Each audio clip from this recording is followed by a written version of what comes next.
ಅನ್ನಭಾಗ್ಯ ಯೋಜನೆಯಲ್ಲಿ ದೊಡ್ಡ ಬದಲಾವಣೆ. ಇಲ್ಲಿದೆ ಸರ್ಕಾರದ ಅಪ್ಡೇಟ್. ಇದರ ಕಂಪ್ಲೀಟ್ ಮಾಹಿತಿ ಇಲ್ಲಿದೆ ನೋಡಿ. ನೀವು ಚಾನಲ್ಗೆ ಹೊಸಬರಾಗಿದ್ದರೆ ಸಬ್ಸ್ಕ್ರೈಬ್ ಆಗಿ ಮತ್ತು ವಿಡಿಯೋ ಇಷ್ಟ ಆದರೆ ಲೈಕ್ ಮಾಡಿ. ಪ್ರಸ್ತುತ ರಾಜ್ಯದಲ್ಲಿ ಮುಖ್ಯಮಂತ್ರಿ ಸಿದ್ದರಾಮಯ್ಯ ನೇತೃತ್ವದ ಸರ್ಕಾರವು ಪ್ರತ್ಯಕ್ಷವಾಗಿ ಹಾಗೂ ಪರೋಕ್ಷವಾಗಿ ಜನರಿಗೆ ಅನುಕೂಲವಾಗುವಂಥ ಸಾಕಷ್ಟು ಯೋಜನೆಗಳನ್ನು ಜಾರಿಗೆ ತಂದಿದೆ. ಕಾಂಗ್ರೆಸ್ ಪಕ್ಷವು ಚುನಾವಣಾ ಪೂರ್ವದಲ್ಲಿ ತಿಳಿಸಿದಂತೆ ಚುನಾವಣೆ ನಂತರ ಗೆದ್ದು ಅಧಿಕಾರಕ್ಕೆ ಬಂದ ತಕ್ಷಣ 5 ಗ್ಯಾರಂಟಿ ಯೋಜನೆಗಳಲ್ಲಿ 4 ಗ್ಯಾರಂಟಿಯನ್ನು ಜಾರಿಗೆ ತಂದಿತ್ತು. ಈ ರೀತಿ ಜಾರಿಗೆ ತಂದ ಗ್ಯಾರಂಟಿಗಳಲ್ಲಿ ಅನ್ನಭಾಗ್ಯ ಯೋಜನೆಯೂ ಒಂದಾಗಿದೆ. ಅನ್ನಭಾಗ್ಯ ಘೋಷಣೆ ಮಾಡುವ ಮುನ್ನ ಕೇಂದ್ರ ಸರ್ಕಾರ ಹೆಚ್ಚಿನ ಅಕ್ಕಿ ಪೂರೈಸಲಿದೆ ಎಂದು ಭಾವಿಸಿತ್ತು. ಆದರೆ ಕೇಂದ್ರ ಸರ್ಕಾರ ಅಕ್ಕಿ ಪೂರೈಸಲು ಸಾಧ್ಯವಿಲ್ಲ ಎಂದು ತಿಳಿಸಿದ ನಂತರ ರಾಜ್ಯ ಸರ್ಕಾರವು ದೇಶದ ವಿವಿಧ ರಾಜ್ಯ ಸರ್ಕಾರಗಳ ಜೊತೆ ಮಾತುಕತೆ ನಡೆಸಿತು. ಆದರೆ ರಾಜ್ಯ ಸರ್ಕಾರಕ್ಕೆ ಅಕ್ಕಿ ಮಾತ್ರ ಸಿಗಲಿಲ್ಲ.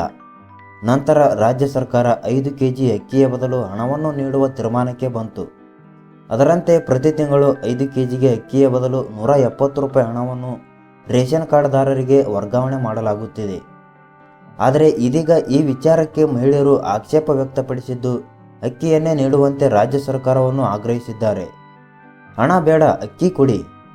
ರಾಜ್ಯ ಸರ್ಕಾರವು ಅಕ್ಕಿಯ ಬದಲು ಹಣ ನೀಡುವುದರಿಂದ ನಮಗೆ ಯಾವುದೇ ರೀತಿಯ ಉಪಯೋಗ ಆಗುತ್ತಿಲ್ಲ. ಆ ಹಣವನ್ನು ಬೇರೆ ಕಾರ್ಯಗಳಿಗೆ ವಿನಿಯೋಗಿಸುತ್ತಾರೆ. ಆದ್ದರಿಂದ ಹಣದ ಬದಲು ಅಕ್ಕಿಯನ್ನೇ ನೀಡುವಂತೆ ಮಹಿಳೆಯರು ರಾಜ್ಯ ಸರ್ಕಾರವನ್ನು ಒತ್ತಾಯಿಸಿದ್ದಾರೆ. ಈ ಬಾರಿ ರಾಜ್ಯದಲ್ಲಿ ಬರ ಪರಿಸ್ಥಿತಿ ಎದುರಾಗಿರುವುದರಿಂದ ಅಕ್ಕಿ ಉತ್ಪಾದನೆಯೂ ಕುಂಠಿತವಾಗಿದೆ. ಇದರಿಂದ ಅಕ್ಕಿಯ ದರವು ಏರಿಕೆಯಾಗಿದೆ. ಹಾಗಾಗಿ ಅಕ್ಕಿಗೆ ಹೆಚ್ಚಿನ ಡಿಮ್ಯಾಂಡ್ ಬಂದಿದೆ. ಇದರ ಇನ್ನಷ್ಟು ಮಾಹಿತಿ ಇಲ್ಲಿದೆ. ದಯವಿಟ್ಟು ವಿಡಿಯೋಗೆ ಒಂದು ಲೈಕ್ ಮಾಡಿ. ಸರ್ವೆ ನಡೆಸಿದ ರಾಜ್ಯ ಸರ್ಕಾರ.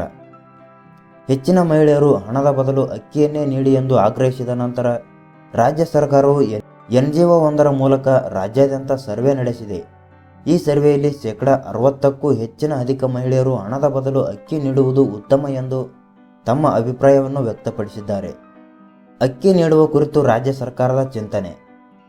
ಸರ್ಕಾರವು ಅನ್ನಭಾಗ್ಯ ಯೋಜನೆ ಅಡಿಯಲ್ಲಿ ನೀಡುವ ಹಣವು ಬೇರೆ ಬೇರೆ ಕಾರ್ಯಗಳಿಗೆ ಉಪಯೋಗವಾಗುತ್ತಿದ್ದು ಅಕ್ಕಿ ಖರೀದಿ ಮಾಡಲು ಸಾಧ್ಯವಾಗುತ್ತಿಲ್ಲ. ಇದರಿಂದ ರಾಜ್ಯದ 70% ಅಧಿಕ ಜನರು ಅಕ್ಕಿಯನ್ನೇ ನೀಡಿ ಎಂದು ಕೇಳುತ್ತಿದ್ದಾರೆ ಎಂದು ಸಚಿವ KH ಮುನಿಯಪ್ಪ ಅವರೇ ತಿಳಿಸಿದ್ದಾರೆ. ಸಚಿವರು ಈ ವಿಚಾರವಾಗಿ ಪ್ರತಿಕ್ರಿಯೆ ನೀಡಿದ್ದು, ಅಕ್ಕಿ ನೀಡಬೇಕು ಎನ್ನುವ ವಿಚಾರ ರಾಜ್ಯ ಸರ್ಕಾರಕ್ಕೂ ಇದೆ. ಈ ಕುರಿತು ಆಂಧ್ರ ಪ್ರದೇಶ, ತೆಲಂಗಾಣ ಸರ್ಕಾರಗಳ ನಡುವೆ ಮಾತುಕತೆ ನಡೆಸಲಾಗಿದೆ. ಆದರೆ ದರ ಹೊಂದಾಣಿಕೆ ಆಗುತ್ತಿಲ್ಲ. ಆದಷ್ಟು ಶೀಘ್ರ ಅಕ್ಕಿ ಕೊಡಲು ಪ್ರಯತ್ನ ಮಾಡುವುದು ಎಂದು ಸಚಿವರು ಹೇಳಿದ್ದಾರೆ. ಈ ವಿಷಯದ ಬಗ್ಗೆ ನಿಮಗೆ ಏನೆನಿಸುತ್ತದೆ ಕಮೆಂಟ್ ಮಾಡಿ ಮತ್ತು ವಿಡಿಯೋ ಇಷ್ಟ ಆದರೆ ಲೈಕ್ ಮಾಡಿ.